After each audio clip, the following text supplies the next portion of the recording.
और अब आपको सीधे लिए चलते हैं पश्चिम बंगाल, जहां देश के प्रधानमंत्री नरेंद्र मोदी संबोधित कर रहे हैं। आ जाते हैं, यहां के लाखों लोग टीएमसी सरकार से गुहार लगा रहे हैं कि नदियों के किनारे पक्की सुरक्षा दीवार लगाई जाए। लेकिन हर बार जब बाढ़ आती है, तबाही लाती है। तो टीएमसी वाले आपको बाढ़ में बेहाल रहने के लिए छोड़ देते हैं। बाढ़ राहत के नाम पर कैसा कैसा खेल हुआ है, वो मुझसे ज्यादा आप लोग जानते हैं।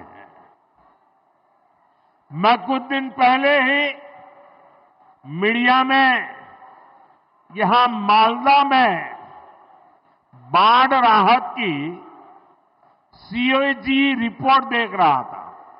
सीएजी रिपोर्ट इस देश में बहुत महत्वपूर्ण दस्तावेज होता है।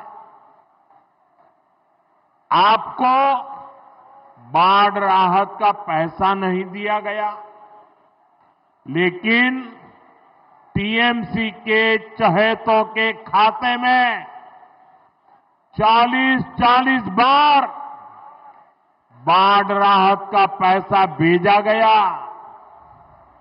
कितने ही ऐसे लोगों को लाखों रुपए बांट दिए गए जो इसके हकदार नहीं थे।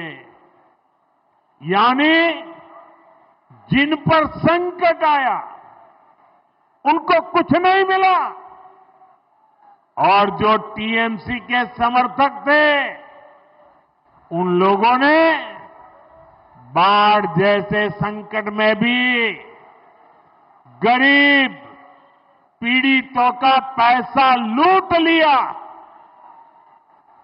मैं आज मालदा की धरती से डंके की चोट पर कह रहा हूं, बंगाल में भाजपा की सरकार बनते ही टीएमसी के ऐसे सारे काले कारनामे बंद किए जाएंगे।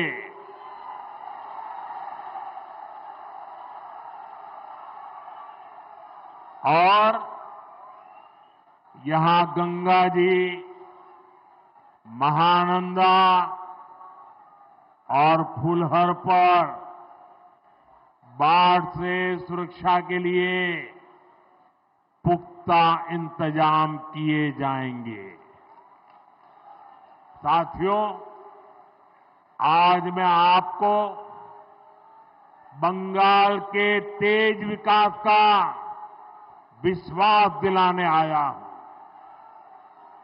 आप यहां भाजपा सरकार बनाइए, हम मालदा का, पश्चिम बंगाल का वो पुराना गौरव फिर लौटाएंगे।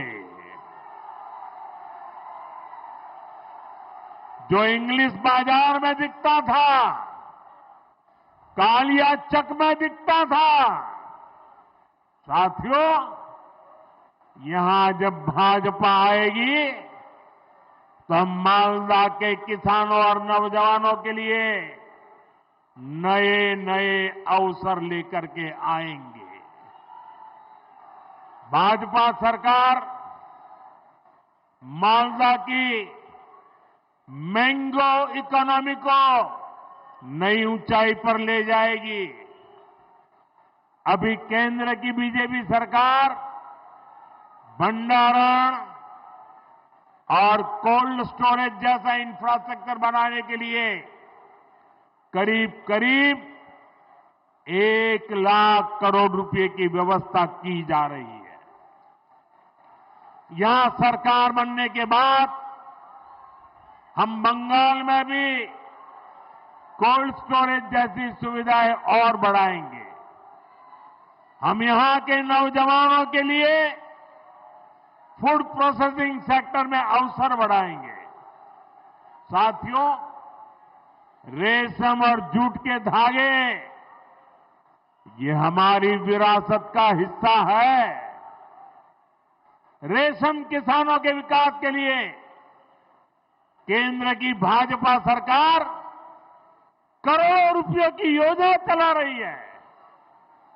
जूट किसानों को, जूट इंडस्ट्री को भी ताकत मिले, इसके लिए भी केंद्र सरकार, केंद्र की भाजपा सरकार हर संभव प्रयास कर रही है।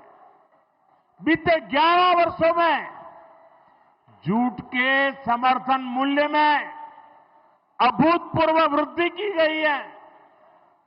2014 से पहले जब टीएमसी वाले दिल्ली में केंद्र की सरकार चलवाते थे, दिल्ली की वो सरकार के वो हिस्सेदार थे, तब तक जूट का समर्थन मूल्य 2400 रुपये था। आज ये 5,500 रुपये से भी अधिक है, यानी डबल हो चुका है। भाजपा की केंद्र सरकार के प्रयासों के कारण जूट किसानों को ज्यादा पैसा भी मिला है। 2014 से पहले के 10 वर्षों में जूट किसानों को 400 करोड़ रुपए ही मिले थे। जब ये टीएमसी वाले दिल्ली सरकार में बैठे थे ना, तब की मैं बात करता हूं। जबकि बीते 11 वर्षों में जूट किसानों को भाजपा सरकार ने 1300 करोड़ रुपए से अधिक दिए हैं। यानी भाजपा सरकार ने जूट किसानों को 3 गुना ज्यादा पैसे दिए हैं। साथियों, यहां आप भाजपा सरकार बनाइए, जूट किसानों और जूट उद्योग दोनों को इससे भी कहीं अधिक फायदा होगा।